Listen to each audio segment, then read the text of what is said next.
আসসালামু আলাইকুম।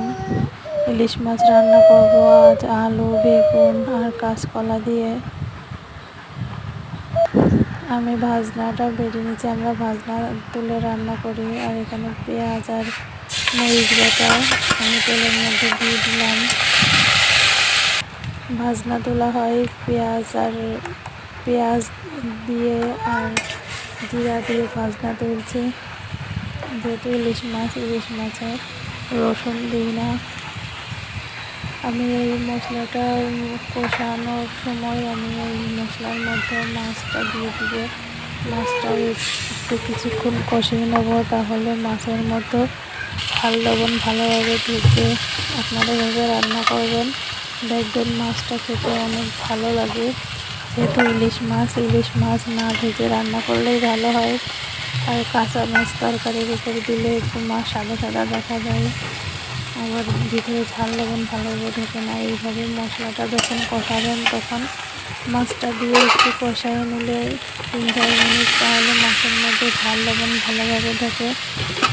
তারপরে মাছটা উঠিয়ে আমি ওই তরকারিটাও কিছুক্ষণ আমি কষিয়ে নেব। এই দেখুন, আমি জাস্ট 3-4 মিনিট এরকম কষাই নিয়েছি।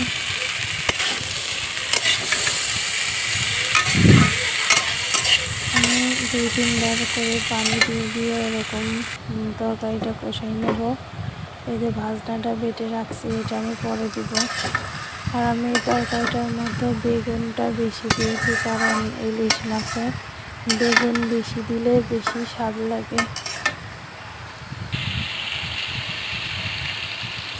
ঝোলের পানিটা দিয়ে দিব। ঝোলের পানিটা দিয়ে আমি অনেকক্ষণ ধরে কষাইছি, 3 বার করে পানি দিয়ে কষাই নিয়েছি। একটু একটু করে পানি দিয়ে তরকারিটা আমার সেদ্ধ হয়ে গেছে, প্রায় মানে সেদ্ধ হয়েই গেছে।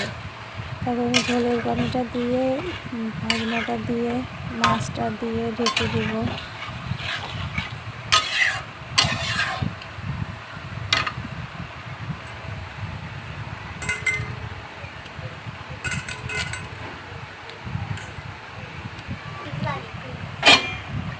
যেহেতু আমি মাছটা আগে অনেকক্ষণ কষাই নিছি, আমার বেশিক্ষণ তরকারির মধ্যে না রাখলেও হবে। মাছটা আগে থেকেই অনেকটা সেদ্ধ হয়ে আছে। এই দেখুন তরকারিটা এরকম হয়েছে। আমি এইভাবেই চুলাটা অফ করে দেব, কারণ কাঁচকলার তরকারি এমনিতে অনেক গাঢ় হয়ে যায়।